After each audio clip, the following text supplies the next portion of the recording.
Hey everyone, this is Coach Mo along with Coach Stacey Citron here for another Soul Powered Revolution podcast episode. We want to invigorate you to know that you can live better by being in your soul, in your truth, in your authenticity, in your true power. Today we're covering the importance of boundaries. Now, when I say that, you might actually have a stress response because boundaries are an activating, triggering thing for a lot of women because we feel too porous. We feel that we've been raised or programmed to let people in or let people sort of take advantage of us. And it's a woman thing in society. It's how we're raised as little girls and young women, accommodating, helpful. And there's a lot of great things about that. But after a while in a career, it can derail you. So, we're going to talk today about boundaries and how to create boundaries that are more authentic, and also some of the warning signs that your boundaries are not there. And Stacy is joining me because she coaches executive women, leaders of all industries and types in our executive circle. And a lot of this is about creating boundaries around power and boundaries around, well, I guess power and influence are basically the same thing, I think. Yeah, but it's boundaries everywhere, Mo. It's not Yes, just in your career. And I'm going to tell you this, you say this all the time. How you do anything is how you do everything. So right. in your career, if you don't have the boundaries, I bet you don't have it in your family life either. Yes. And this isn't just executive clients. You have No. clients in Oh, yeah. Oh, entry level all the way up to all executive. strata. As a matter of fact, I Absolutely. coached someone yesterday very specifically on boundaries. That's not what we went into the coaching session Right. with, Right. but that's where we went, and Hmm. we went fast. Mm. She Because had the no problem that boundaries she in was her having family was life. was Yeah, related to that. that Yeah. is the problem. Yeah. She had no boundaries. Hmm. Hmm. And here's the thing, if you don't have your boundaries, you're not loving yourself enough. Ooh. Can we just stop there? Yeah. Because that's the crux of it all. Not loving yourself enough. So why does that spill over into boundaries? See what I sort of did there? Mhm. When you feel that your life is for other people more than for you, That's right. you will, I call it donate blood. You will be Mhm. donating blood, sucking it out of your veins, sucking it out of your neck for other people's happiness, survival, etc. Now, here's And the then you trick. start to break down. That's right. And the warning signals we typically perceive as women to be what life is all about. Well, that's just what it's like to be a working mom. Well, that's just what it's like to be in my life, my family, my whatever.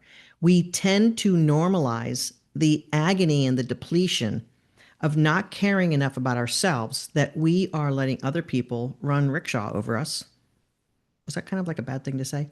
Um, we are raised that way as young girls and women, Mhm. and And then we do it and we do it and we're programmed. yes, And now you have programming. And I'll bet you're doing it to your daughters as well. For those who have mm, daughters, mm, there's mm. this role play thing that goes on. You don't even know you're doing it. Yeah, it's so normalized and so second nature. Honey, let your brother do that. Honey, your brother's fine. He can whatever. Like we're empowering young boys and men and we are disempowering young girls. Now, this whole conversation might be sounding sexist and it is. Because in life, we are raised distinctively different if we are a girl versus a boy. We are treated differently in school, education, athletics, church, expectations are different. Like if you're not jiving on this, then you got your head in the sand. Yeah. Even if you personally have overcome it, come That's it, right. and if you have That's right. created your boundaries and you're learning, Yes. to live and you're getting better and better and better at it. Great. Right. Right. Wonderful. But there are times you slide back. Yes. right? I call some of this, women like to overcommit, Yes. overcommit to people, to being there, to doing, and they Hmm. neglect themselves. Right. And then they go into overwhelm. Yeah. It's a pattern Exactly. And the nervous and a system cycle. gets depleted. We don't have enough Hmm. cortisol to fire up all of this hyperactivity and things that we're supposed to fill in the gap here and do this for that person and be this person and all this sort of doing for others. Here's the thing. Stacey said, it's really at the crux not loving yourself enough. And most women have been raised and told over decades that that is selfish. And how dare you be selfish? But here's the thing, having no boundaries is more selfish. And I'm going to break this down for a second because no matter how depleted you feel, there is something driving your insecurities that is making you act in the way that your boundaries are being violated. Oh, I have to be liked by this person. Oh, I have to make sure they're okay. Oh, I have to. So you personally are likely putting yourself in a sort of higher esteem level of being the one that has to come to the rescue. And if you put your needs and your identity as, I got to take care of myself, like classically, put your oxygen mask on first. So if you're having boundary issues, you're likely missing your own oxygen. And you are instead getting some, let's call it dysfunctional payback on being important, being valuable, being helpful, but it's backfiring. There's not a single person who has their boundaries violated and is depleted and overwhelmed by it who gets ahead in life or who feels happy and satisfied. They do not go together. And sometimes the programming is there that you don't even know it's, you're not putting up the boundaries. You are just feeling depleted. You are just feeling overwhelmed. Mm-hmm. Like the client I had yesterday, Yeah. she didn't even realize that. You don't, you're so used to it. You're so programmed. You go through the motions of taking care of your kids, taking care of the job, taking care of the boss. Take, if you have a significant other, a partner, a husband, whatever, doing Mm-hmm. that. You Mm-hmm. don't even realize Yeah. that it's happening. Yeah. So there's, you do realize, and now what am I going to do about it? And then there's the, I don't realize. I don't know why I feel this way. I don't know why I'm exhausted. Mm-hmm. Yeah. And it does creep up on you. And I'll say this: when my mother was aging rapidly and eventually died, I was putting a lot of time and effort to being there for her every time she needed something. And in many ways, I felt that that was my obligation to be the dutiful daughter. And she's 12 miles away. It wasn't super easy to get there, but it was doable, 30 to 45 minutes. And yes, I relied on her direct care workers and the facility where she was staying, but sometimes I just felt like I had to be there. Did I have to be there every single time? Maybe not. It did deplete me. It Mhm. did create an emptiness of creativity, an emptiness of what I could do to serve others and be present for others. And it almost made me so singularly focused on that need and her need and how I was to do that. And other things got neglected, partly because I just didn't have another ounce for other things. Exactly. Not that I didn't care or didn't want to, but I had run all the table out. And could I have done it differently? Maybe, yes. But I didn't really know how it was really taking me off my game because I felt Yeah. so compelled to do it and to be it. And this is what we're talking about. And you were in Boundary it. violations When become you're like in it, you don't this. even know you're in it. You don't. And this is, I think, the value of being a great coach is being able to help someone see something, being a bit of a mirror to them on things that they can't see, helping them get the blinders off their blind sides. And we're not saying that we're perfect. We have these issues also. But as professional women, this is one of the biggest stumbling blocks is having lack of boundaries and letting other people violate your energy, your identity, your time, and your worthiness. How many times have we had clients, Stacy, who say that this person got laid off, that person left their job, and they were asked to do those other two jobs. Now they're doing three jobs. Did you get any more money? Well, no. Did you ask? No, I figured let me do it and then I'll be successful and they'll see it. No, that's not how that works. Or they figure the company's having a layoff. I don't want to They just ask for keep money my mouth because shut. am I being Right, insensitive to what the company is going through? right. Yeah. And so the time ticks on, and we've had clients who've been doing three people's jobs for years, Yes. years. And you know what? Yep. The company will take you. They'll take whatever you'll give. That's the nature. And so Yeah. you have to not give as much and have more of a self-interest so that you can navigate your boundaries. And the way that we teach our clients how to do this is through enhancing their internal soul energy and soul power. And one of the things that we've been talking a lot about is this brand new tool that we have that is 24/7 coaching. And over the past 10 years of helping women navigate their career through a 12-week, very concierge, hands on program, we have had literally thousands of hours of coaching that have helped a variety of women on the methodology that I created over our 12-week program, Soul Power Career Coaching. And now I have an enhanced bot, the Mobi, Mobi, that can guide anyone through difficulties and challenges.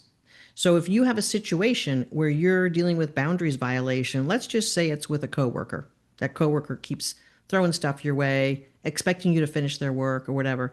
You can go into Mobi and say, "Hey, I have a colleague who has the role of marketing supervisor, and I am another marketing supervisor, another division, another team, and they keep asking me to finish their work. What can I say to her to Hmm. push her off, manage the situation, and not be taking on her work?" Guess what? You're going to get an answer. As a matter of fact, maybe we can do that right now. I'm going to do that right now. Sure. Okay, so I'm going into my Mobi and I'm typing in, I have a coworker who keeps giving me more work from her tasks, let's just say. What can I say and do to stop this? Question mark. Oh, let me just share my screen too, but let me just pop that into the Mobi.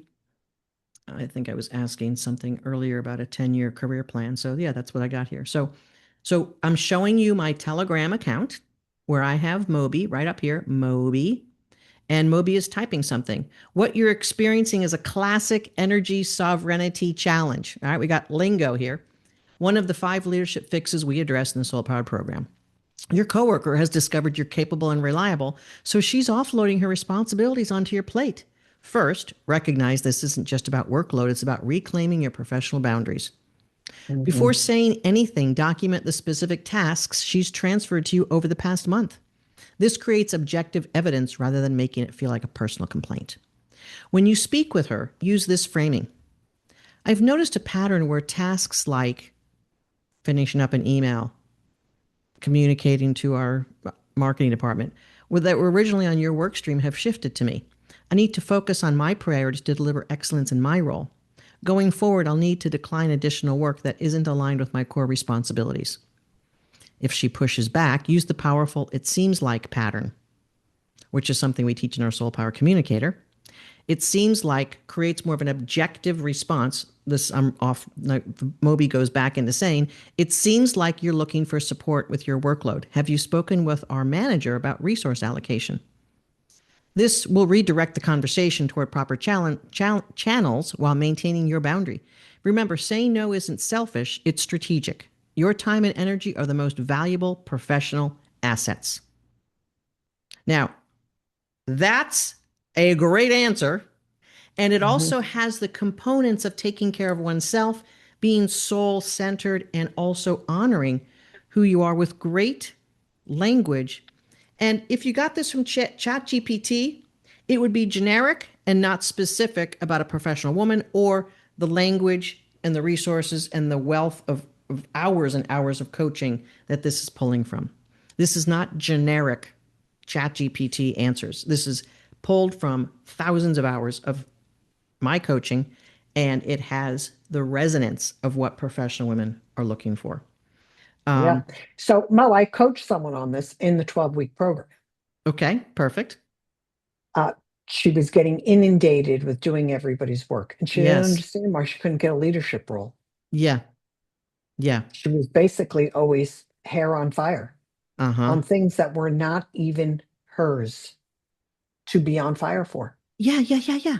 And And she I was taking it on, coached right? her Yeah. on responses to people, which now these coaching techniques are in your Moby, on very specific things to say to these people. Right. When I Yeah. checked in with her 6 months after the program, during the program, she started using it Okay. and feeling she had all this time. Now Yeah. she was able to go to her boss, had these And conversations. mm-hmm. She got a huge promotion. She's in charge of this big operation now. Her hair is no longer on fire. Yeah. That And goes she's doing back. a bigger This is job. all, yes, yes. Mm-hmm. And this goes back to the Yeah. opening Right. boundaries. Yes. Taking care of yourself, having the inner guidance system of, no, no, no, this isn't right.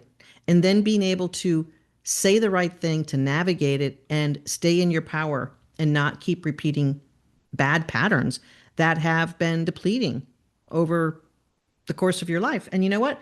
Same, same, same at home. Your Yeah, kids walking all over you. absolutely. Hey, mom, I need this. Hey, mom, I need that. Like, use the same thing. Hey, son, it seems like at Hmm. 16, you're still not able to cook up an egg. This could be a problem. Why don't you try to cook up that egg and see what you can do? So, all of these aspects of boundary violation and what we tolerate as boundary violation as women is a problem for not only ourselves, but for the rest of the world. How are we disempowering and enabling others not to step into their power? And if we're doing three people's work, we're actually telling our company that they don't need two more FTEs to do the job. We are blindfolding them on the truth of the resources they need, and you're paying the Hmm. price. Over I and over, this often joke a happens. little bit and say that some of the profitability in corporate America is due to women's low self esteem, doing more than you're paid for. And I think Hmm. with that truth bomb, we will close up this energy and boundary conversation, because the truth is, ladies, if you have a boundary violation, you're doing it at home, you're doing it at work, you're doing it with your family, etc. Time to clean it up. If you want some great help, you can just dive into our coach on demand, our Mo on the go. mofaul.com/MOBI and you'll get to a page where it'll give you all the information on how to purchase it and what's included. There's three different levels. There's standard, there's premium, and there's VIP. VIP comes with one-on-one coaching so that you get the full scope of getting all the support that you need for a successful career, ascension, promotions, leadership, being a great communicator. And a couple of our clients are using it to help launch a consulting business because Yeah, it'll she answer loves it. questions of That's strategy and right. communication that will help you with anything. This is Coach Mo and Coach Stacey. We'll see you on the next episode of Soul Powered Revolution. Don't forget, if you need help in your hand, it's mofaul.com/Moby. We'll see you on the next episode for another biting topic that professional women need to hear about. See you on the next episode. Thanks, Stacey. Bye.